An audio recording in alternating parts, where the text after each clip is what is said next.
They said I should be grateful for the opportunity, but when I discovered my blood and sweat project had been repackaged as the company's flagship $120 million product without my name on it, I knew this wasn't a mistake.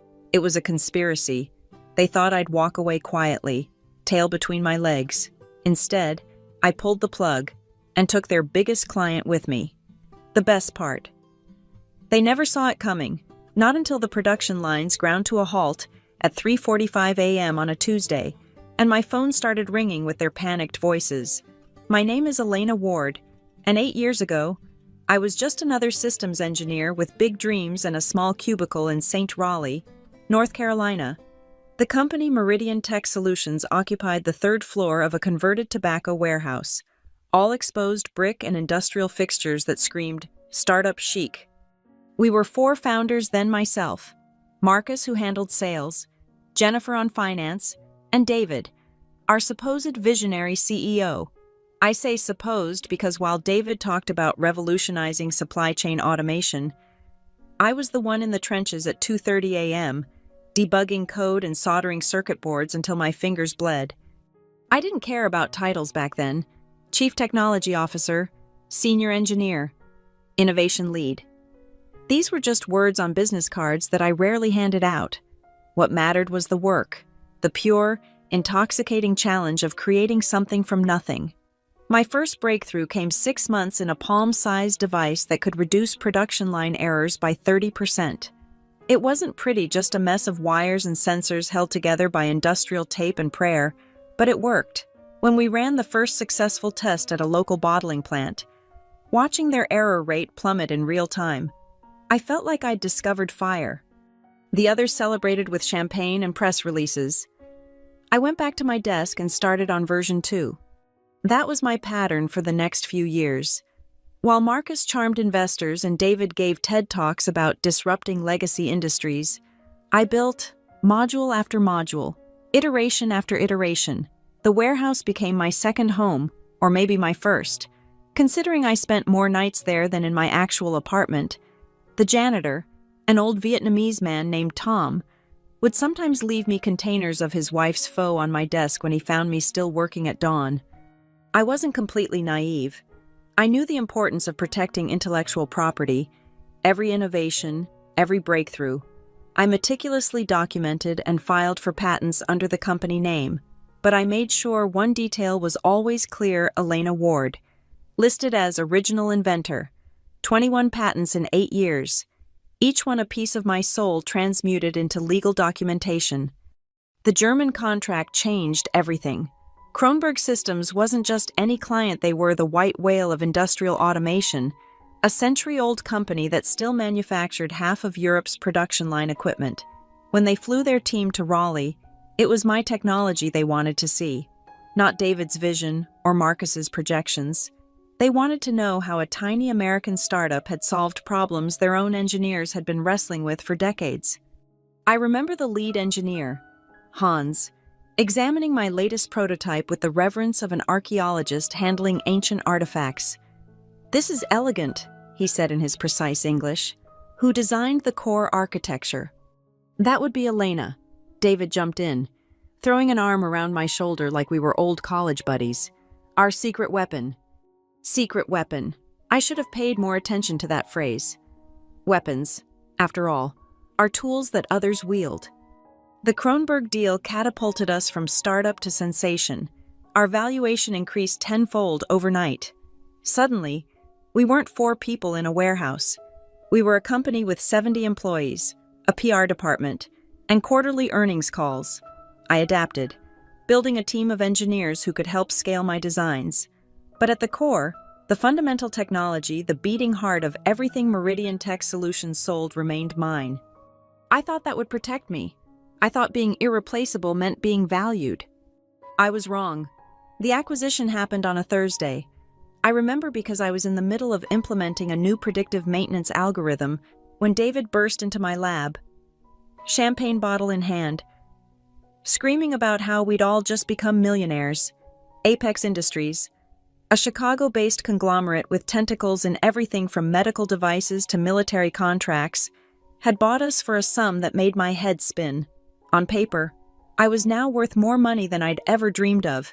In reality, I'd just signed my own execution warrant. Travis Nolan arrived 3 weeks later. He stepped out of a black Tesla at exactly 9 a.m., wearing a suit that probably cost more than my monthly salary and a smile that never reached his eyes. David introduced him as our new CEO, brought in to scale operations and maximize synergies. Travis had a reputation the kind whispered about in startup forums and venture capital blogs. He was a flipper, a man who bought companies, gutted them, repackaged their assets, and sold them for parts. But David assured us this was different. This was about growth. "Elena," Travis said when we were introduced, his handshake firm and brief, "I've heard you're the genius behind our core technology." "I wouldn't say genius," I replied, "just persistent." He laughed, but his eyes were already calculating something. "Modesty, I like that. We should talk about restructuring your department. I have some ideas about efficiency." Efficiency. In Travis's vocabulary, that word was a scalpel. The changes started small. First, he reorganized R&D, creating new reporting structures that somehow always placed layers between me and the actual decision-makers. Then came the budget reviews, where every dollar I needed for research required 3 levels of approval and a PowerPoint presentation. My team of 12 engineers was optimized down to 7, then 4. The ones who remained were fresh graduates, eager and talented but green.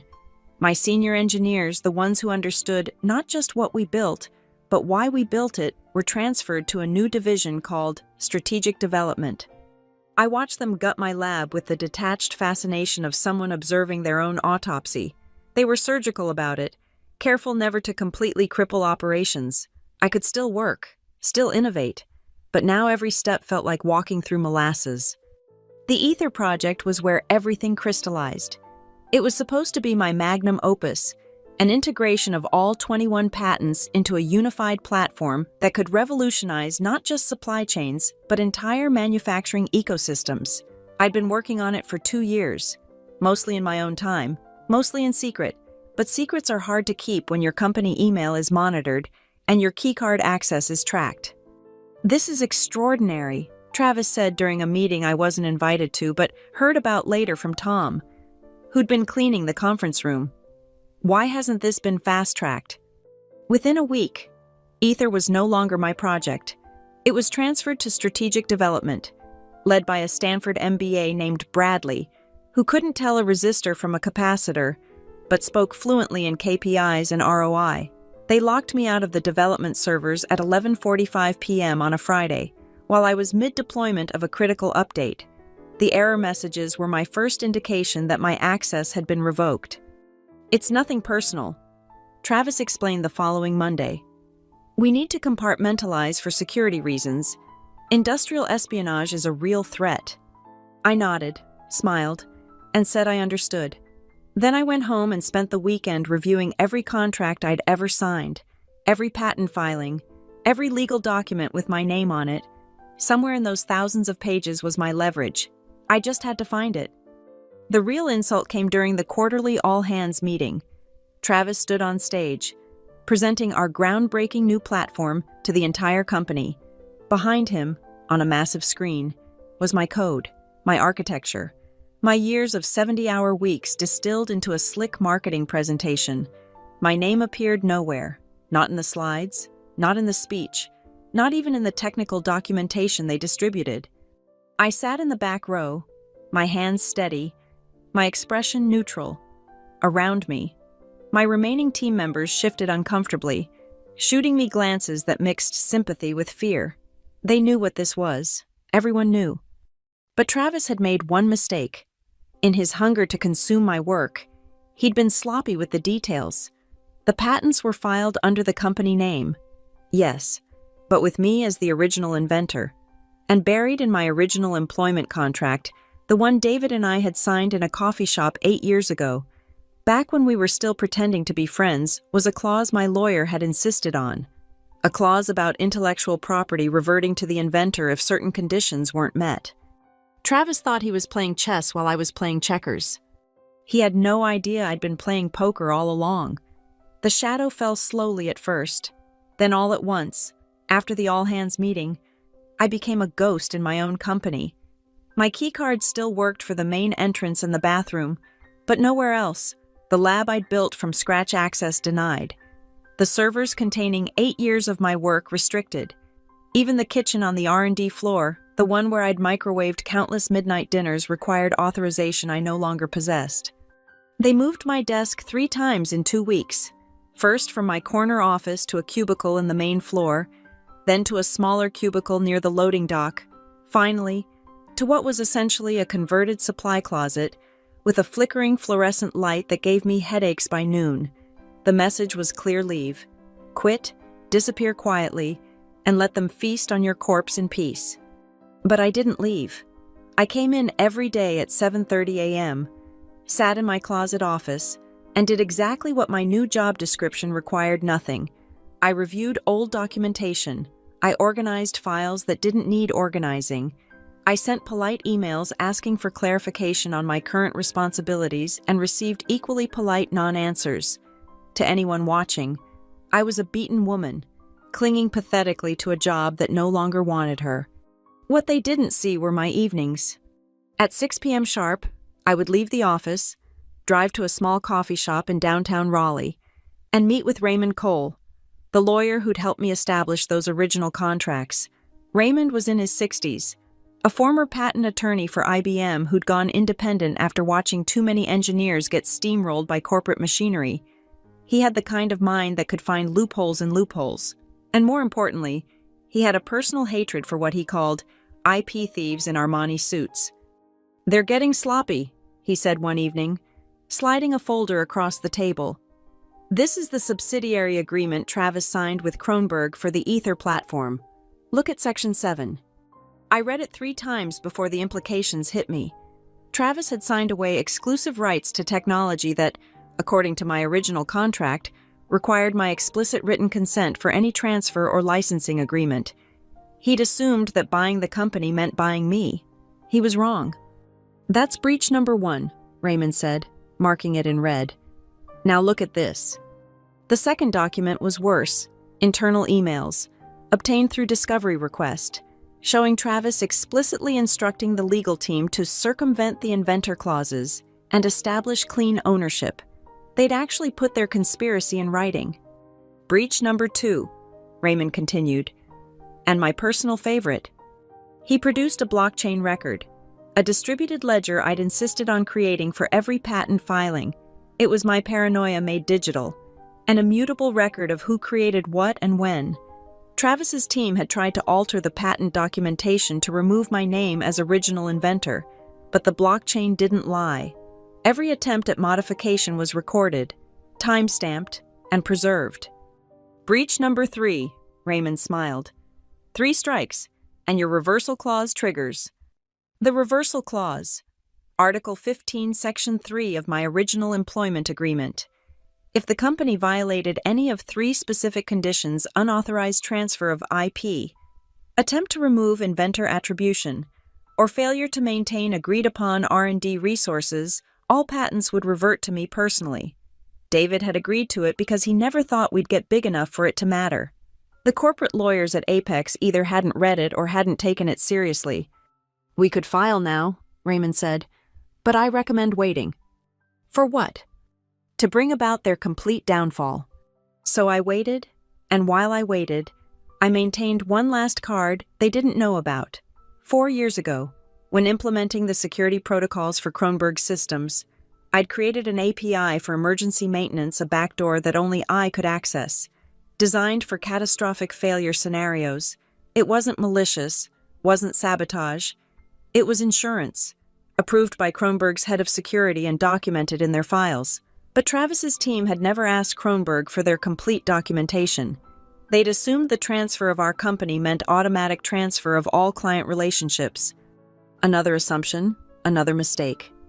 The call from Hans at Kronberg came at 11:15 p.m. on a Tuesday. His voice was controlled, but I could hear the tension underneath. "Elena, we have a problem.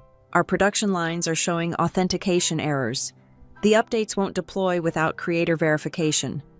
"I'm sorry.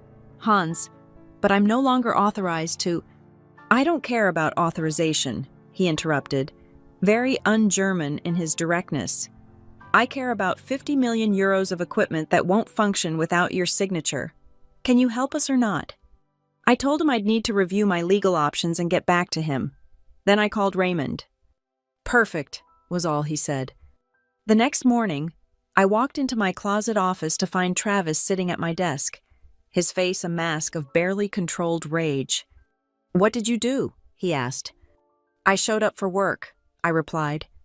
What did you do? I didn't react to Travis's presence in my closet office.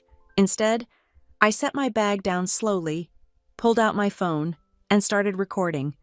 Not obviously just placed it on the desk, screen down, the way anyone might, but the microphone was capturing everything. The Kronberg systems are failing, Travis said, his jaw tight. You need to fix them. I'm not authorized to access those systems, I replied, my voice neutral as Switzerland. You removed my permissions. Remember. Don't play games with me, Elena. I don't play games. I follow protocols, and according to the current organizational structure, all technical issues should be directed to strategic development, Bradley's team. Travis's face flushed. Bradley's team can't fix this. You know that. Then perhaps Bradley's team shouldn't be managing my technology. The silence stretched between us like a wire about to snap.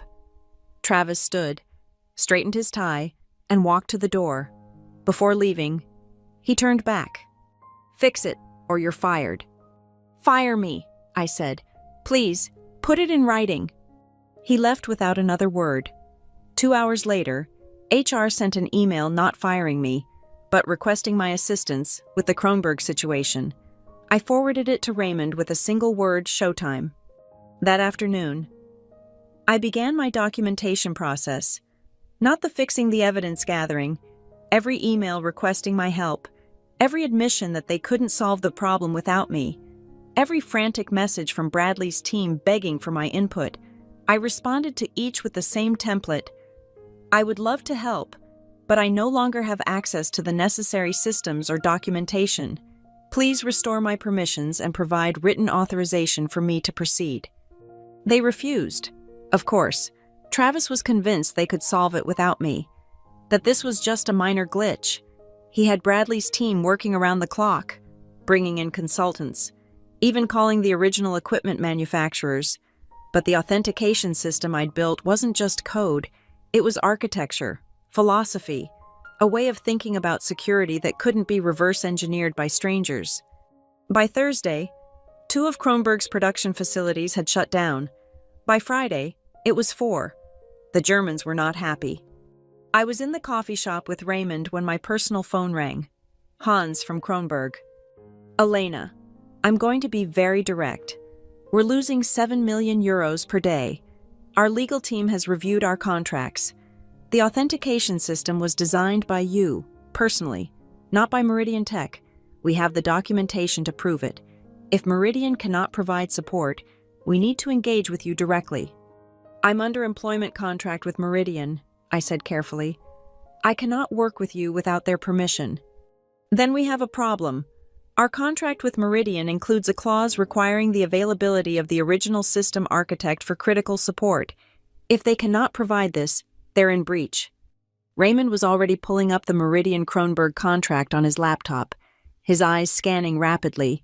He found what he was looking for and turned the screen toward me. Section 12.3. Meridian guarantees access to original development personnel for critical system maintenance. Hans, I said, have your legal team contact Meridian's legal team. I think you'll find the situation interesting. The next 72 hours were a masterclass in corporate panic. Meridian's stock price dropped 12% when news of the Kronberg shutdown leaked. The board called an emergency meeting. Travis spent most of it on the phone, pacing the hallway outside the boardroom like a caged animal. Meanwhile, I sat in my closet office, calmly organizing my files. Tom the janitor brought me pho again, the way he used to in the old days. Big trouble coming, he said in his accented English. Big trouble already here, I replied. He patted my shoulder before leaving. "You smart girl. You be okay." On Sunday night, Raymond called. "They want to meet? Tomorrow, 9 a.m. Bring everything." I didn't sleep that night. Instead, I arranged my evidence like a general preparing for battle. Every patent with my name, every email showing Travis's attempts to eliminate me, the blockchain records, the contracts, the Kronberg correspondence, 21 patents, 8 years of innovation, and one reversal clause that was about to change everything. At 8:45 a.m. Monday morning, I walked into Meridian's headquarters wearing my best suit, the one I'd bought for the Kronberg signing years ago. I wasn't the scared engineer in the closet office anymore. I was the woman who held their $120 million future in her hands. The security guard who usually ignored me suddenly knew my name. "Good morning, Ms. Ward. They're waiting for you in the main conference room." They were all there, Travis. The entire board. Apex's chief legal counsel. Even David, looking pale and sweaty. And at the far end of the table, a face I didn't expect, Marcus Steinberg, Apex's CEO, who'd flown in from Chicago. "Ms. Ward," Steinberg said, his voice carefully modulated, "we need to resolve this situation." I sat down, placed my folder on the table, and smiled my first genuine smile in months. "Yes," I said, "we do." Raymond entered the conference room 5 minutes after me, wheeling in a cart with 3 banker's boxes. The theatrical entrance was intentional. He wanted them to see the weight of evidence physically, not just conceptually. He set the boxes on the side table, pulled out a single folder, and placed it in front of me. "Gentlemen," Raymond began, not acknowledging the 2 women on the board, which I knew would irritate them into paying closer attention. "We're here to discuss contract violations, patent ownership, and the immediate crisis with Kronberg Systems. Shall we start with the crisis or the cause?" "Just tell us what you want," Travis interjected, his composure cracking. Raymond looked at him the way a teacher might look at a particularly slow student. "Mr. Nolan, you're no longer running this meeting. Your actions have put Apex Industries in legal jeopardy to the tune of," he paused for effect, $430 million in potential damages. The room went silent. Someone's coffee cup rattled against a saucer. "That's ridiculous," said Apex's chief legal counsel, a woman named Patricia Hayes, who looked like she'd been awake for 48 hours straight. "Our maximum exposure—" "Your maximum exposure," Raymond interrupted, "includes the Kronberg contract at $120 million, the loss of 21 patents valued at $200 million minimum, plus breach of contract penalties, potential criminal charges for intellectual property theft, and my personal favorite SEC violations for misrepresenting assets in your latest filing." He opened the folder and pulled out a document. "This is Elena Ward's original employment agreement with Meridian Tech, signed 8 years ago, Article 15, Section 3, the reversal clause. Would you like me to read it? Or has your legal team finally bothered to review it?" Patricia was already scrolling through her tablet, her face growing paler with each swipe. "This can't be enforceable." "It's been tested in 3 separate cases," Raymond said. "I wrote it based on precedent from Innovate Vysia Kowalski. The Ninth Circuit upheld identical language just last year." Marcus Steinberg, who'd been silent until now, leaned forward. "What do you want, Ms. Ward?" I spoke for the first time since my greeting. "First, let me be clear about what I have. 21 patents that, according to the reversal clause, now belong to me personally due to your breaches, the authentication system that Kronberg needs, which only I can fix, and enough documented evidence of corporate misconduct to keep your legal team busy for the next 5 years." I pulled out my phone and showed them an email that had arrived that morning. "This is from Theoretical Systems in Zurich. They're offering $50 million for my patents, plus a CTO position with a guaranteed 5-year contract." Travis actually gasped. Theoretical Systems was Apex's main competitor in the European market. "But," I continued, "I'm not unreasonable. I recognize that destroying Meridian would affect people who had nothing to do with this engineers, staff, People who just want to do good work. So here's my offer. I slid a single sheet across the table. A licensing agreement. Meridian can continue using my patents for 5 years at $8 million per year. That's $40 million total, which is less than Theoretical's offer, but allows you to maintain your Kronberg contract and save face. That's extortion, Travis spat. No, I said, looking him directly in the eye. Extortion is taking someone's life's work and erasing their name from it. Extortion is moving someone to a closet and hoping they'll break. What I'm offering is a business transaction. We could fight this in court, Patricia said, though her voice lacked conviction. Raymond laughed. Please do. While Kronberg's production lines stay frozen and your stock price craters, while every tech journalist in the country writes about how Apex Industries built a $120 million product on stolen IP, while the SEC investigates those asset representations. I stood up. You have 1 hour to decide. After that, I'm getting on a plane to Zurich. Wait, Steinberg said. The Kronberg situation. If we agree to your terms, you'll fix it. The moment the licensing agreement is signed and the first payment is transferred, I'll have their systems running within 2 hours. How do we know you can actually fix it? Travis demanded.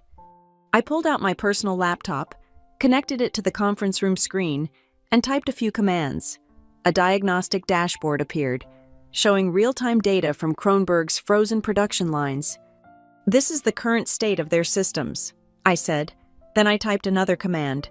One of the production lines flickered green. And that's me releasing the hold on line 7 as a demonstration.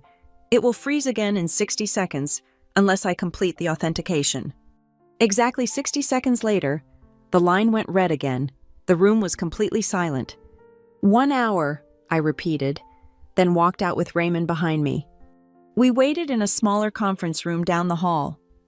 Raymond was calm, but I could feel my heart pounding.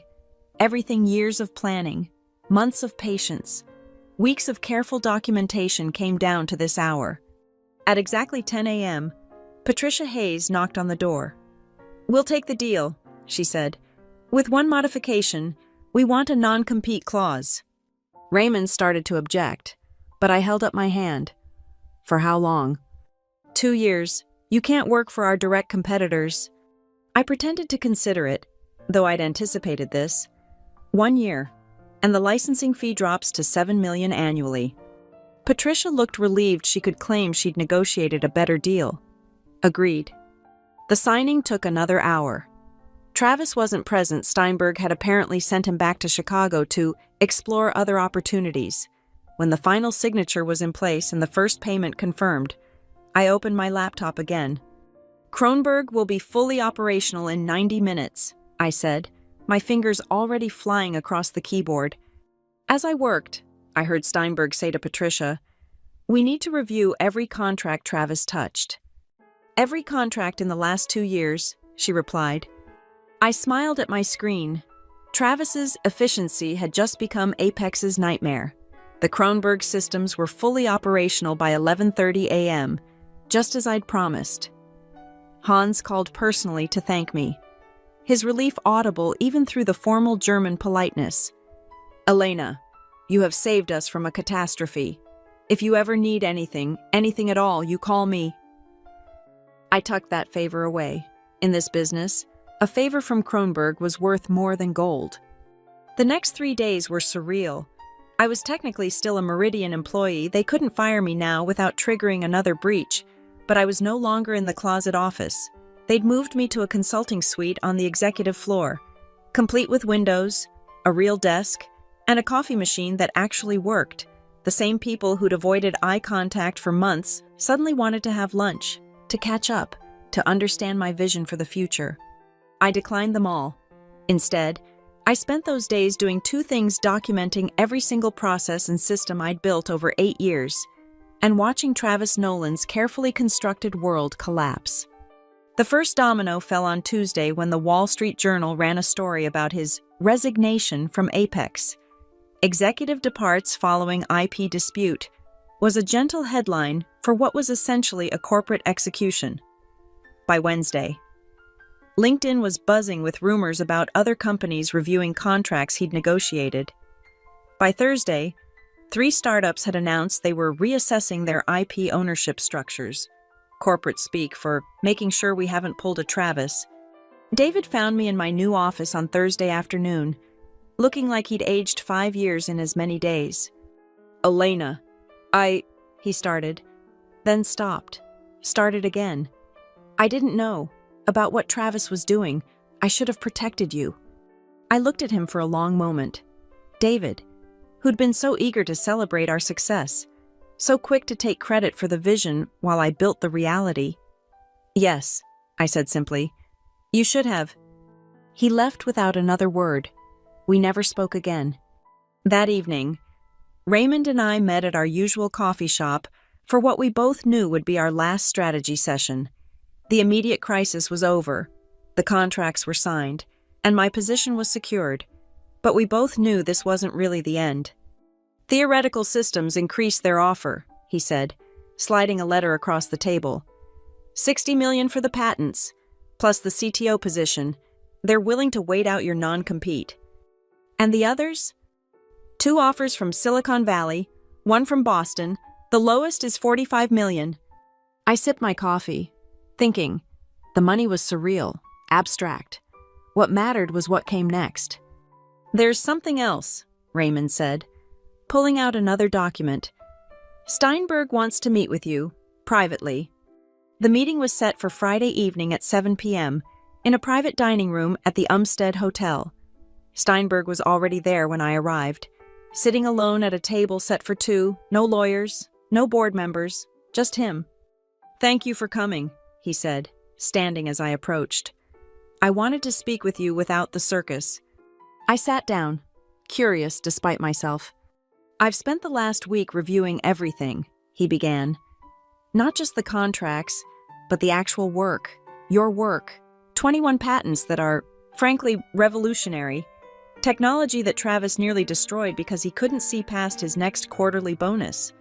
He poured wine for both of us, though neither of us drank. "I'm restructuring Apex's entire acquisition strategy. No more Travis Nolans, no more strip mining companies for quick profits." He paused.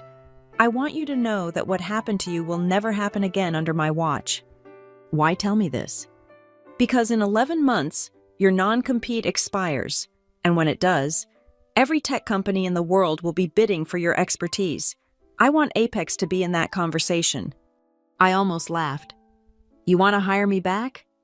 "I want to partner with you, your patents, your innovations. They're the foundation of a billion-dollar industry, but you can't build that alone. You need infrastructure, capital, distribution channels. Apex has all of that." "Apex also tried to destroy me." "Travis tried to destroy you, and Travis is now unemployable in any industry that values intellectual property." He finally took a sip of wine. "I'm offering you something different, a subsidiary company, fully under your control, your name on the door, your decisions. Apex provides resources and distribution, but you maintain complete autonomy." It was a compelling offer, more than I'd ever imagined when I was soldering circuits at 3 a.m. in that converted warehouse. "I'll think about it," I said. "That's all I ask." I left the hotel and drove to the old Meridian building, now bearing the Apex logo. It was past 9 p.m., but the lights were still on in what used to be my lab. Bradley's team, probably still trying to understand code I'd written years ago. My phone buzzed. A text from an unknown number. "Ms. Ward, this is Marcus Steinberg's assistant. The CEO wanted you to know that Travis Nolan's final day was today. His keycard has been deactivated, and his company accounts have been closed. Mr. Steinberg thought you should be the first to know." I sat in my car for a moment, looking up at the building where I'd spent 8 years of my life. Then I drove home, opened my laptop, and began writing specifications for something new, something that would be entirely mine from the start. The $40 million from the licensing deal would be more than enough to begin, and this time, I wouldn't need anyone else's name on the door. The call from Switzerland came at 6:15 a.m. on Saturday, 2 weeks after the Apex deal closed. I was already awake, working on designs for my new venture, when my phone lit up with a +41 country code.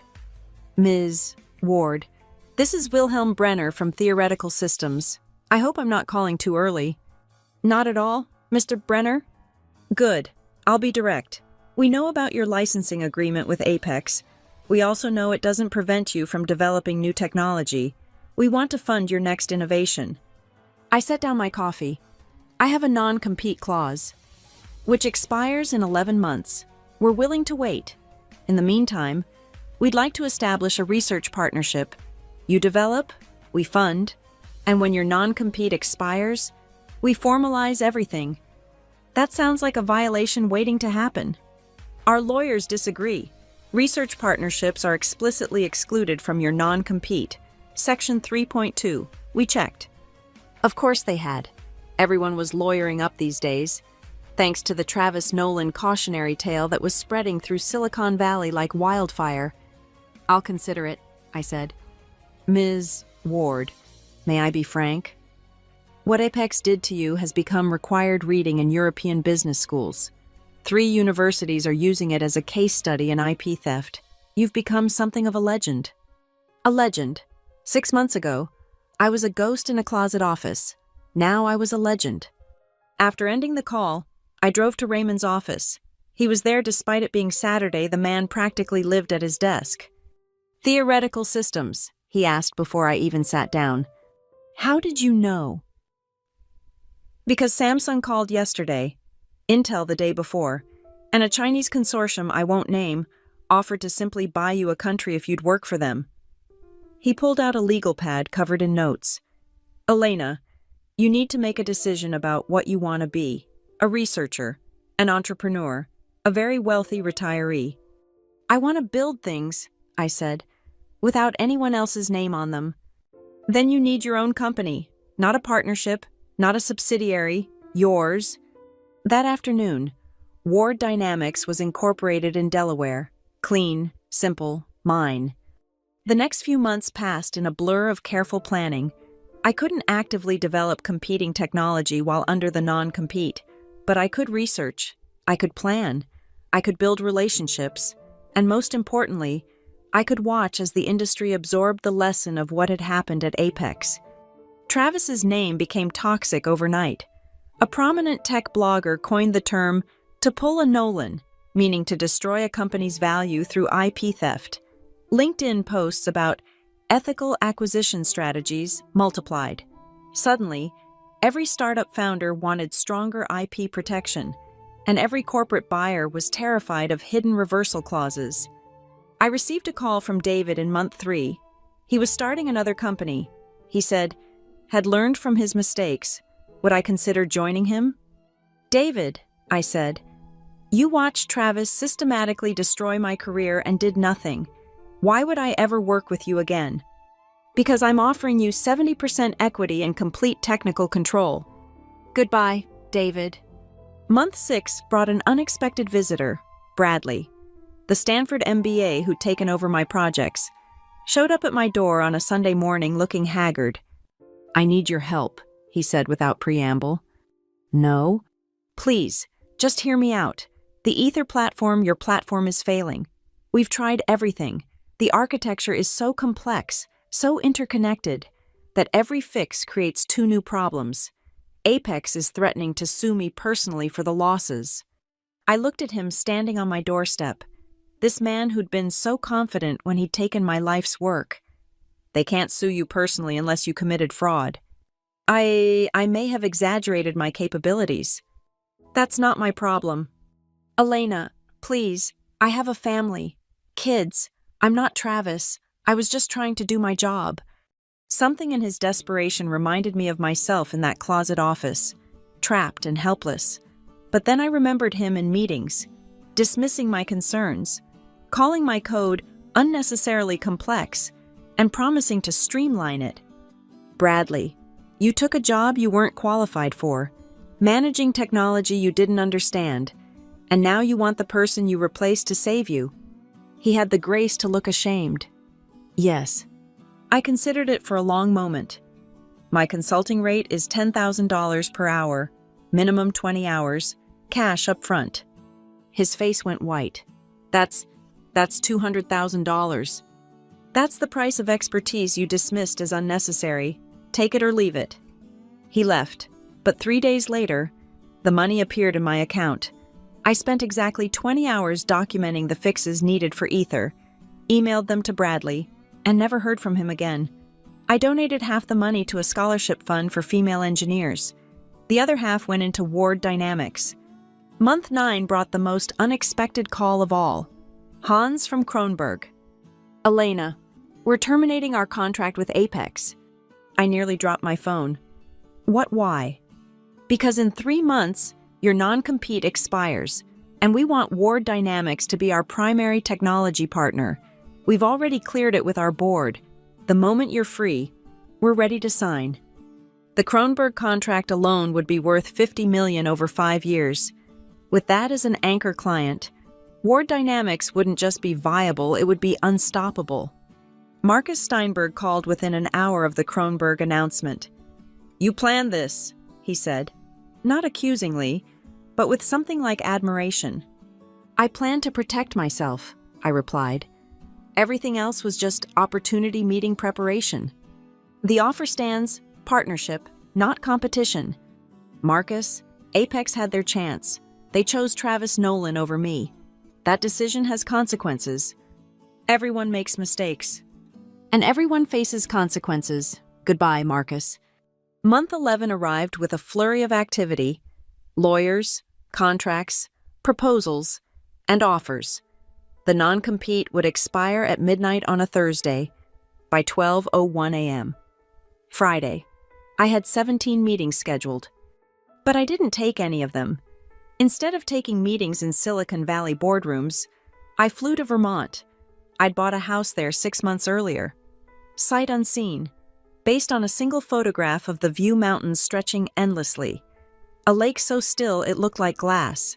It was as far from the exposed brick and industrial fixtures of startup culture as I could get. The house was modest by tech executive standards: 3 bedrooms, 2 baths, a workshop in the basement, but the workshop that was where I'd spent my money, state-of-the-art equipment, everything I needed to prototype, to build, to create without asking anyone's permission or filing progress reports in triplicate. At 12:01 a.m. Friday, as my non-compete officially expired, I was in that workshop, not answering calls from venture capitalists or signing contracts worth millions. I was soldering a circuit board for something entirely new, something that had nothing to do with supply chains or production lines or any of the technology that had made me valuable to people like Travis Nolan. The calls came anyway. 63 of them by noon, my lawyer, my accountant, even Raymond, all wondering why I wasn't in San Francisco or New York or Zurich, capitalizing on my moment. I turned off my phone and kept working. At 4 p.m., Hans from Kronberg called on my landline. Somehow he'd gotten the number. "Elena, we're concerned. You haven't responded to our contract." "Hans," I said, setting down my soldering iron, "I'll sign with Kronberg, but not for the Ether platform or anything related to my old patents. I'm building something new. If you want in, it's a partnership, not a purchase. Equal terms, equal risk." There was a long pause. "What are you building?" "I don't know yet, but it won't be about efficiency or optimization or scaling. It'll be about solving problems that actually matter. Send me a proposal when you're ready. We'll review it." That was Hans, careful, methodical, but ultimately trusting the people who'd earned it. 3 days later, Marcus Steinberg showed up at my door. Not his assistant calling ahead, not his lawyers preparing the ground. Just him, standing in the Vermont rain, his $1,000 shoes muddy from my unpaved driveway.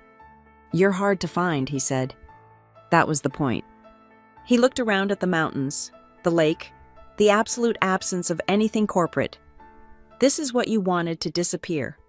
"No, this is what I wanted to build without interference, without politics, without people like Travis telling me my work only matters if it makes someone else rich." "Your work made you rich. My work made me free. The money was just a side effect." He stood there for a moment, rain dripping off his umbrella. "Travis called me last week, from his lawyer's office. He's suing for wrongful termination." I almost laughed. Of course he is. "He'll lose. But he wanted me to give you a message. He said you destroyed his career over ego.